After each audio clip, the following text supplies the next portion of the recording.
Welcome to Back on the Broomstick, a modern witch's spoken word grimoire, where two witchy friends from way back are reconnecting to their pagan roots after a long period of mundanity. We're rewalking the path of the wise and trying out all the latest spells, rituals, and magical theory in today's witchcraft and pagan practices. So grab your wand and your incense, your cauldron and your crystals, and join us as we get Back on the Broomstick. Hi, and welcome to a Wheel of the Year episode of Back on the Broomstick. In this episode, we'll be talking about the upcoming cross-quarter holiday that is celebrated around February 1st, called Imbolc, sometimes also called Oimelc and Candlemas. And it's one of my favorite holidays for a whole bunch of reasons, not the least of which the sun is coming back, and the days are actually starting to be a little bit noticeably brighter and longer, which I love. And some of the very, very first hints of spring are starting. Don't lie to us all. You have another reason why you love it. Yeah, I kind of do. February 1st is also my birthday, and happy to celebrate that and talk about the folklore today. I'm Laylla. And I am Chelle. And I also need to point something out here, Laylla. What's that? Not only is it Imbolc, your birthday, but there's something else equally as special and exciting about right now in this time of year. And lest you forget, there is a 1-year anniversary for a certain podcast with me and my best pal. Oh, maybe Back on the Broomstick. So we are in the midst of what I'd like to call a 2-week celebration of our 1-year anniversary, because a day, hello, even my daughter spends the whole month celebrating her birthday. It's a birthday month. So for us to celebrate 2 weeks, I think is, wow, look at us. Yeah. We made it. Chelle, I have to say, not only did I not forget, I am so excited about our 1-year anniversary that I have some special people working on a special present for both of us to mark the anniversary. And we should be getting it before the 1st. And I almost can't stand it. I almost want to tell you all about it, but I'm not going to. All right, people, this is where Laylla annoys the shit out of me because she does it to me all the time. She will tease me with info like that and be like, oh, I got a surprise for you, but I'm not telling you. And I am one of those people. You can't do that to me. It's killing me. I want to tell you so bad. Every waking moment, every time I think of Laylla, I'm going to be like, she has a secret that she's not telling me. What the fuck could it be? And I'm going to theorize. And then before you know it, I have this whole elaborate thing in my head.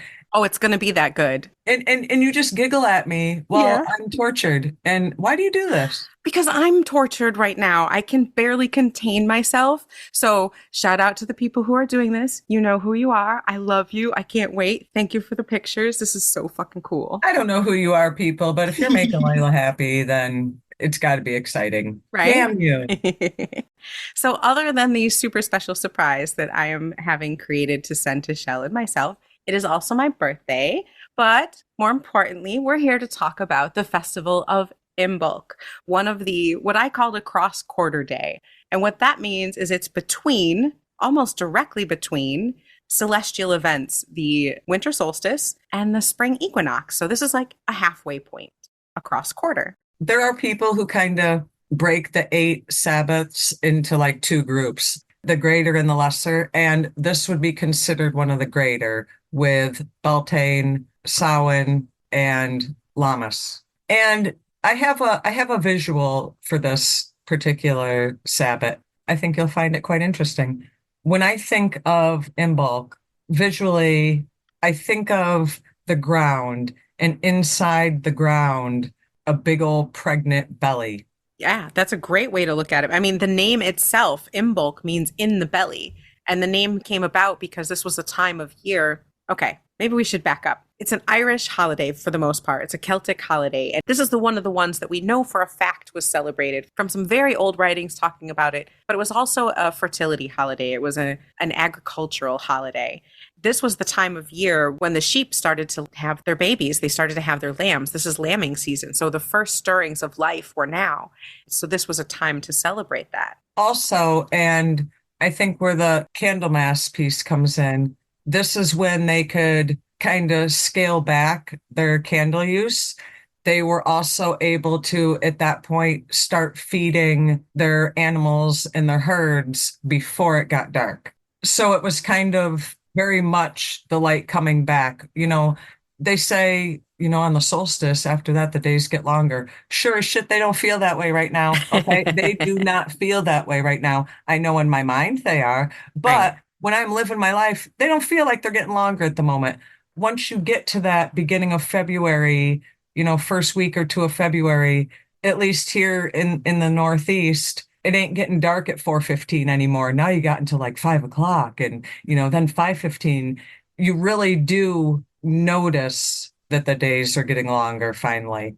You Not a do. lot, but longer than they were a month and a half ago. And in some parts of the country, of America, we're talking about here. So obviously in the southern hemisphere, it's Lammas right now, right? It's Lunasa. It is. We're just talking about the northern hemisphere, particularly in the United States. There's places around the country where the first glimmers of spring are happening. Some people have crocuses, you have snowdrops, you might start to see different birds. And when I lived in California, I loved February because everything was starting to get green and lush again. It was a beautiful way to celebrate because you could literally see the beginnings of spring.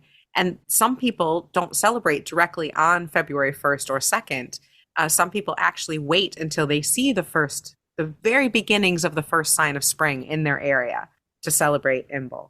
I don't know. I feel like this winter, the first signs of spring never went away, but Yeah. weird. So I think it is important also to mention that there is a particular goddess associated with this particular holiday and how she actually got turned into an Irish saint.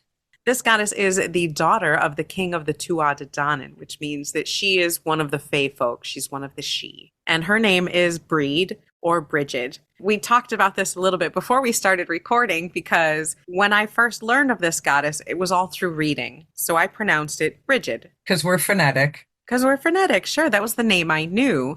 And then when I met other people who were witches and who practiced, and I met people who were in particular Irish traditions, Celtic traditions, and it was beaten into me that you pronounced it Breed. You didn't pronounce it Brigid, it was pronounced Breed. So you'll hear it both ways, Breed or Brigid. I've got some validation for you for this.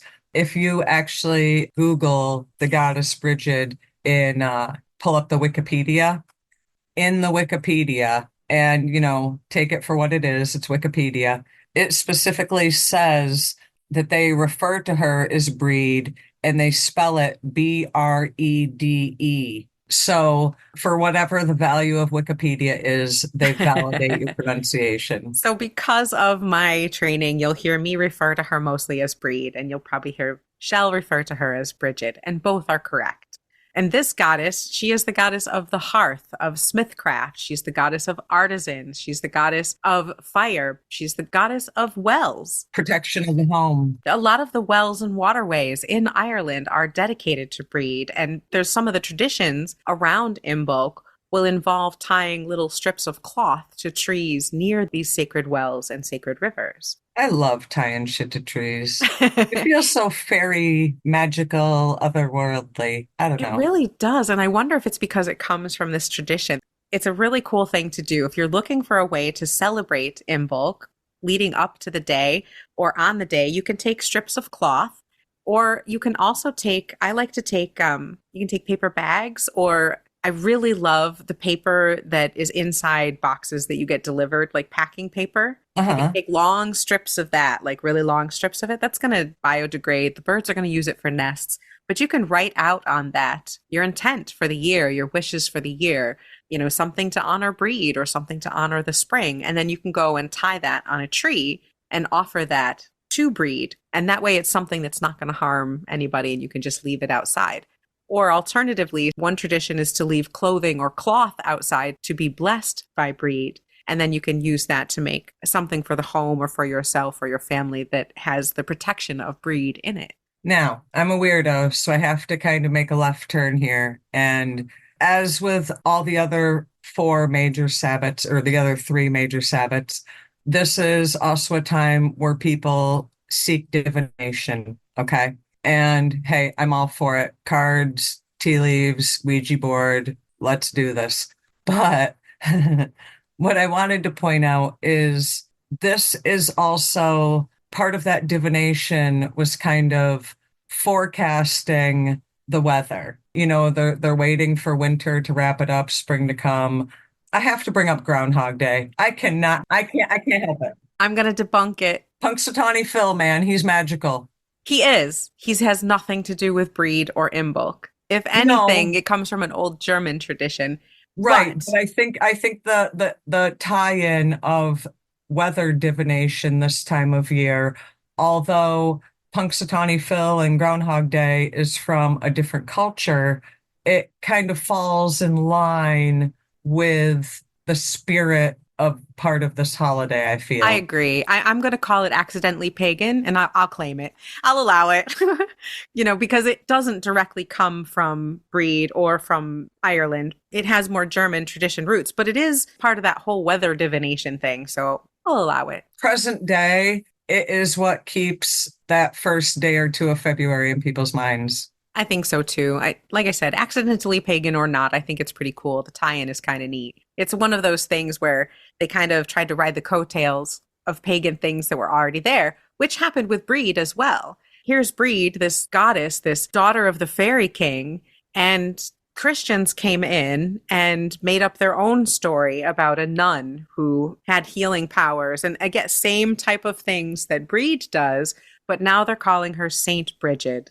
And she's just like the goddess, but she's not a goddess. She's a saint. So you're Christian for worshiping her. Whatever keeps the spirit alive, because you know what? Present day, people to this day still worship Saint Brigid, you Yes. know, And that keeps the goddess alive. praise the goddess. And that's where the other name of Candlemas comes from. I believe that was a Catholic invention, again, to try and co opt the day. And that's more celebrated typically on February 2nd. So you'll see different dates for Imbolc. Most of the time, I've seen it as February 1st. And maybe I was being a little selfish because it's my birthday. But I will also see it as dawn on February 1st to dawn on February 2nd. And I think that that is important because I've actually seen it listed online as January 31st until February 2nd or any day in between.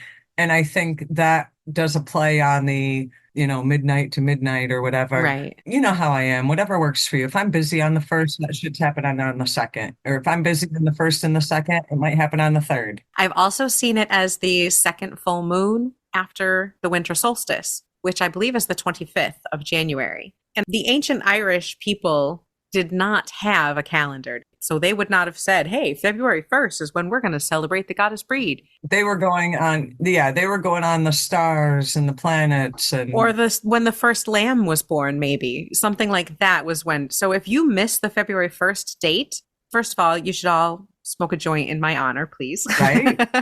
Raise a joint to Laylla on that day, but also to Brede. But you could celebrate at any time. If you miss the first, like Chelle said, you could do it on the 25th of January if you need to do it earlier. Or you can wait until you see that first crocus or robin or sign of spring in your area.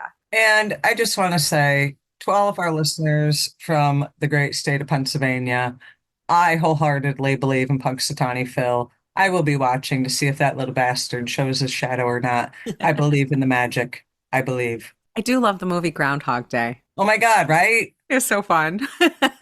But the other thing that got co-opted is another craft that people do around this time of year. You can make corn dollies or little dollies to represent Brede because, again, she's the goddess of crafting and of the hearth. So having a dolly of her to protect Which I your find house. hysterical. Little fun fact. In elementary school, we used to make corn dollies at this time of year. And, those fools didn't even know what they were doing, like instilling these pagan thoughts in our children. Yeah. But yeah, I remember making corn dollies in Mhm. school. The other thing that you might make in school is one of Brede's crosses. These are really cool, and they may have originally been woven for protection, like an evil eye type protection. They could also have been representations of the sun. You know what's weird about some of the straw figurines, whether it be the dollies or the cross, Breed's cross, at least my family, and as you know, kind of weirdos. I remember these being Christmas ornaments. My mother had a tree dedicated, like a little tree. Me and my tree obsession. Mhm. My mother had a tree dedicated to straw made ornaments. And that was actually the first time I ever seen as I call it, Brigid's cross. I know you call it Breed's cross. It was a ornament on my mother's straw Christmas tree. And thinking back, is this something that maybe went from the solstice to Imbolc, or was it specific to this short period of time? I think it became a very popular Christian symbol. Saint Brigid is a popular saint. She is the saint of the home and of protection. You'll very often see them, particularly in Irish Christian homes. You'll see a Breed's cross just displayed as decoration. It did represent the sun, this wheel of life, protection type of symbol. Now, were we just weirdos having it on a Christmas tree, or was there some connection I don't between, know. not that my family ever connected the solstice, but would there have been a connection with the solstice to Imbolc in the period in between? Well, I'm going to have to ask our listeners that because I haven't ever heard of anyone else using it as a Christmas decoration, but maybe our listeners have. Maybe that's something specific to the Appalachian region. Or maybe my family's just weirdos. Boom. Maybe. She had a whole tree. Hold on. I think we need to go back to she had a whole tree of straw ornaments. Did I hear that right? Now, you remember when I've had 11 fully decorated Christmas Oh, trees yeah. in my own house. Don't think I just got that out of nowhere. That's like genetic, ma'am. I knew Yes. your mom had a couple. I didn't know she had enough to have one dedicated to straw ornaments. Oh, was there one of the goats on there? The Yule goats? I don't ever remember a goat, and I never heard of the pickle until I was an adult. Yeah, the pickle thing, that's new to me. I did not know the pickle and the spider. But anyway, we're getting off track. Off So, track, off track. But I think the point with our little offshoot is that you may have some of these symbolisms infiltrated in your life and not realize it because they were Christianized. And where I live right now, I was telling you the other day, I was like, no shit, we have a silver Bridget's cross here. And you're like, what? And I sent you a picture and you're like, no shit. well, your sweet love to give away a ton of information. They're Irish, that it's pretty strong there. And so I'm not surprised at all. But I was like, what? That's a pagan symbol. That's good news for our witches in the broom closet. This is one of those holidays that you can celebrate out and proud, and people will think you're Christian. Right. Some of the things that you can do to celebrate this holiday are spring cleaning. She's the goddess of the hearth and the home and of crafting. Clean your house, make it beautiful. Feather that nest, put up some crafts. Make yourself a Breed's cross to celebrate the sun and the harvest and the return of the sun, and people will think it's a cross. I got a geek fun fact. This time of year is usually when I get a brand new, and actually I just got one recently, a brand new Farmer's Almanac. And I kind of go through it to see what the hell is coming to the Northeast. And that kind of goes with the whole weather magic thing. Mhm. And, that Farmer's Almanac, they've been going for a couple hundred years. They're onto something there. They're So fantastic. I kind of do like the whole what does the weather bring part of this whole time of year. I like for scrying on Imbolc, fire scrying. This is a time to break out those candles, to put a candle in every room of your house to invite Breed and her protection and her artisanship into your life, her creativity into your life. And take those candles or a fire if you have one, if you're lucky enough to have an outdoor bonfire, and do a little bit of fire scrying. Very simply, just like you would do mirror or water scrying. Sit very comfortably and relax and use fire safety, and then gaze softly into that flame. When you're kind of tired and you're camping and you're just kind of sitting there staring in the flames, you want to have that kind of soft focus and just gaze and just let whatever thoughts or visions come in. And definitely have a notebook handy to jot all that down. Yep. And if you want to say some small chant or something to Breed to ask for her protection and guidance while you do it, even better. But yeah, I love your journal suggestion. Definitely have a journal on hand so you can write them all down because you'll forget them like a dream very quickly afterwards. I think that probably the most favorite thing that I like to think about with this is that vision of that pregnant belly in the ground and almost like the anticipation, like what are they called? Snow crocuses, that anticipation of them like poking through the ground because Yeah. that first flower can only lead to more. Yep. You know what I mean?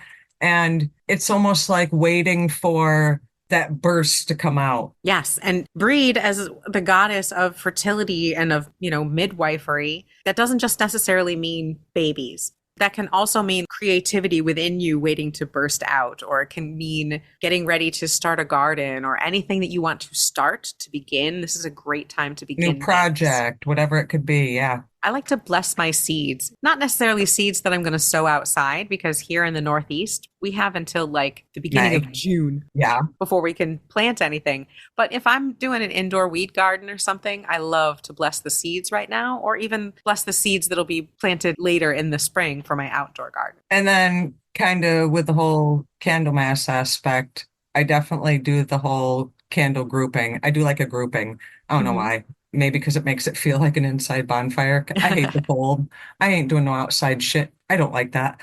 A grouping of candles. Yeah, now's a good time to make candles if you have the Oh, opportunity. that is so much fun, by the way.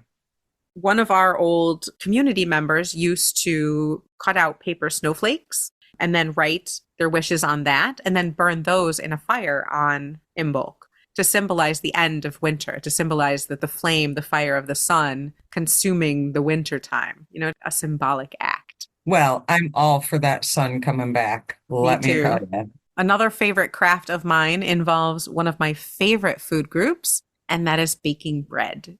Soups, anything with root vegetables, soups, hearty breads, those are all fabulous things to do right now. Again, hearth and home, man. If you're cooking on the stove, that's your modern day hearth right there. Now we know the legend of the Holly King and the Oak King and how they do their biannual battle to the death. This has kind of been a period for the last little bit where the goddess has been withdrawn and kind of away, so to say. She is in the latter part of the crone phase. But this is kind of that time of year where you keep in mind that the goddess isn't necessarily gone or dead, because like you said, the latter part of the crone phase, but rather she's sleeping. And this is kind of that first awakenings of her returning as the maiden in the spring. Yes. Another way to look at it is Demeter, the Persephone and Demeter myth. Demeter is just now starting to be happy. She's just now letting the earth reawaken because she's anticipating that her daughter Persephone will be coming back to her very, very soon. And so she's starting to get excited. The maiden is starting to come. It's that liminal phase as the crone fades out and the maiden fades in. There's just not like that battle story like the Oak King No, and Holly King. I kind of love that's a good point. I never really thought about it that way, Shell. I love that you brought that up. Well, it's almost like she's just dormant for a while, not necessarily like with the Oak King and the Holly King, one replaces the other, who replaces the other, who replaces the other. But they Same literally thing. fight to the death. That's Right. literally a mentor and child, battling to the death. And that's the way the stories always go. But they cyclically take each other's place. Right. No one takes the goddess's place. She just changes. She just withdraws and comes back in her new form as the maiden. See, I never really thought of it as a withdrawal. I just thought of it as a different phase on a circle she's ever cycling through this circle. So I never really thought of it as a pulling back, just more as she's at a different place on the wheel. It just feels like from Yule to Imbolc is like a weird time, magically mundane. Like, how many people in the world call the 2 weeks after Christmas the missing 2 weeks, the weeks that Right. never were? All of January kind of feels like that too. At the beginning of February, things get moving again and you start getting back into the groove. I don't know. It's No, you're exactly right. It's that liminal phase. It's mundane or magical. Yeah. it's not a battle with the goddess. It's not an abrupt, here's the change like it is with the gods. With the goddess, it's It's a like she's slow, sleeping. yeah, it's kind of like the earth is sleeping. So she also is sleeping. The earth is quiet and cold. And so she's either sleeping, or if you go with the Demeter myth, she's waiting. She's waiting for her daughter. Which is why Yule to Imbolc is a weird period. I guess so. Yeah. It's also a great time to go within. This is still a good time to do your journaling, do that fire scrying, wrap up in a nice, comfortable robe, get all happy and squishy in your ritual space, light an awesome candle, and then just kind of gaze into it, and be all comfy cozy and write your scrying for the next year. Clean your house so it's all perfect and makes you feel happy and thrilled to be home, just comfortable in your own space and in your Make own that skin. bread. Yeah, bake that bread. Be inside. Because again, in a lot of the United States, I don't want to Freaking be cold out. outside. Yeah, it's too cold. And so baking bread, making stews, ordering in amazing food if you don't want to cook, buying great bread. You don't have to bake it if you can't or don't want Right? to, but doing those things to comfort yourself. Surround yourself with comfortable things that remind you of home and of creativity, and starting to sow the seeds, literally or figuratively, of the things that you want to do this year as you're ready to come out of your shell, as you're ready, like Chelle said at the beginning, to burst up from the ground as the beautiful flower that you fucking are. You need to prepare for that because you're so much close to ready. That potential is right there. On the verge of rebirth. On the verge of greatness, your Persephone coming up from the ground, getting ready to be reunited with her mother. And of course, Hecate is right there with you, keeping you safe. But you're coming up from the ground to be reborn, to start anew, to see the sun again. Wow, this is a thrilling holiday because no, See, my birthday fucking rocks, man. This is a great holiday. I know I mentioned this to you before we started recording, but I do want to point out to the people, this is probably the one out of the 8 holidays that I really knew the least about. Partially because it was, oh, well, that's Layla's birthday. But I don't venture out a lot in the cold. And a lot of my winter rituals were more by myself or with my small coven because I'm not outdoorsy in the winter, man. You would think I was born in like Hawaii. Well, we are from the northeast of the US, which is notoriously bitter, bitter cold this time of year. Sometimes Yule isn't so bad necessarily, but by the time you hit the end of January, beginning of February, it's frigid cold. Brutal. I don't know if you follow football or weather, but if you've heard of Buffalo, New York, they just got slammed with feet of snow and they're about to get slammed with feet more. And I live right next door to that on the edge of a Great Lake. And it gets icy and bitter cold here. Yeah, and then that shit just makes its way 300 miles to me. Yeah, exactly. You're right on the ocean. The life we live. Yeah. But where we grew up as pagans, these rituals were not done in that fabulous outdoor space that we all loved and found so amazing. They were done at a local UU church or sometimes in someone's home. And they weren't as fun. There's no dancing around a bonfire. There's no drumming. So I would very often go to those, but they were much less attended than the others because people are home. You want to stay where you're safe and cozy and warm. And I didn't attend them as much because I was at home staying cozy, safe, and warm. Exactly. So I really thought this was a good one because I learned a lot more than even I knew last year for our Imbolc ritual episode or the year before on our previous podcast, the Stone Witches Hour, where we talked about it. And one of the other things I want to try, I have the pieces of it getting ready to go, is I saw the coolest thing. Now, this is a festival of fire and of water because Brigid is a goddess of flame. She's a goddess of hearth and forge. She's also the goddess of streams and rivers and sacred wells. So I love this. You take a bowl, right? And you put in water and you put in like slices of orange and cranberries and sprigs of herbs and different pretty things like that. Ooh, I love where this is going. Right? You freeze it and then you put a little tea light. Maybe you like carve out a little hole in the center of it, put a little tea light in it. And now you have this gorgeous ice globe that's lit up from the inside with a tea light candle. I'll put up pictures because like I said, I have one going right now. I'm doing this. I'm so doing this. And it's such a Imbolc thing because you can make it round like a pregnant belly, but it's round. It's awesome. It has the fruit in it. It's ice. You put a candle in it. You got the fire. And I got to do this. So I just love that you have both the symbols of fire and water for Brigid in these really pretty, basically candle globes, ice globes that you can leave outside to celebrate Imbolc. I'm very excited to do that this year. Well, you've given me lots of good ideas for crafts. I just need to find some straw to weave.